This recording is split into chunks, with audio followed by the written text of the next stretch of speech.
we have received 265 calls for suspicious packages since we asked the public to come to us if they observed something that looks suspicious, if they received a package they were not expecting.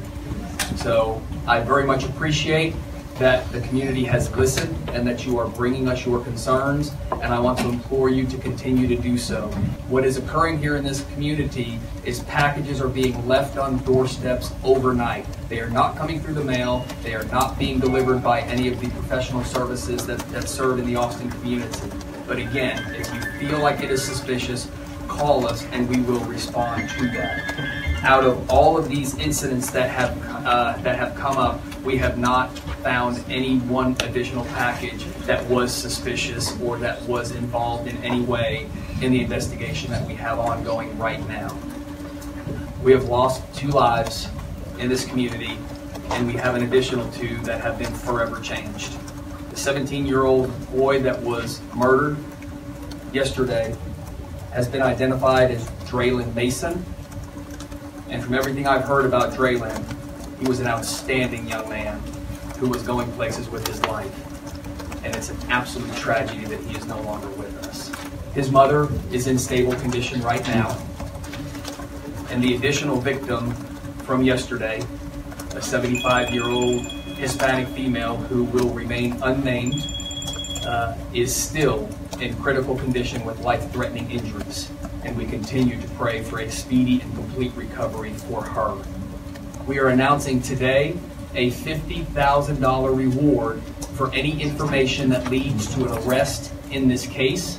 Again, a $50,000 reward for information that leads to an arrest. We are asking people that want to pass along a tip to us to do one of 2 things. Either contact us at our tip line through Crime Stoppers, and that number is 512-472-TIPS, TIPS. The numbers for that are 8477. Or, in addition to the $50,000 reward that has been put forward today, we want to thank the governor for putting forward a $15,000 reward already, again leading to an arrest in this case.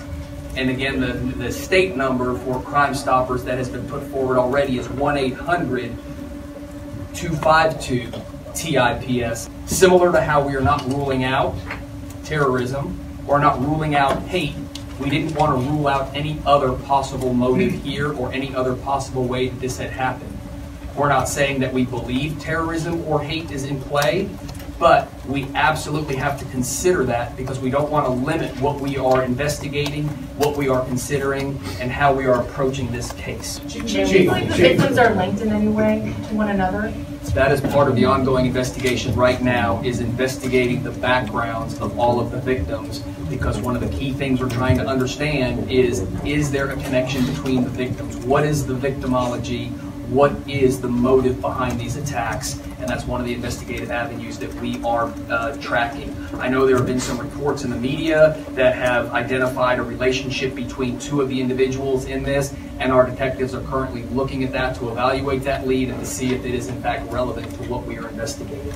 In regards to whether or not there are any specific communities within Austin that need to be more concerned than another, my answer is no. We are just not going to ignore the fact that the 3 victims that were targeted specifically that we know of were all people of color. We cannot ignore that. That is something we have to pay attention to. That does not indicate that it's a hate crime, but we are not going to rule that out because we don't want to limit anything that we're considering as we investigate this case.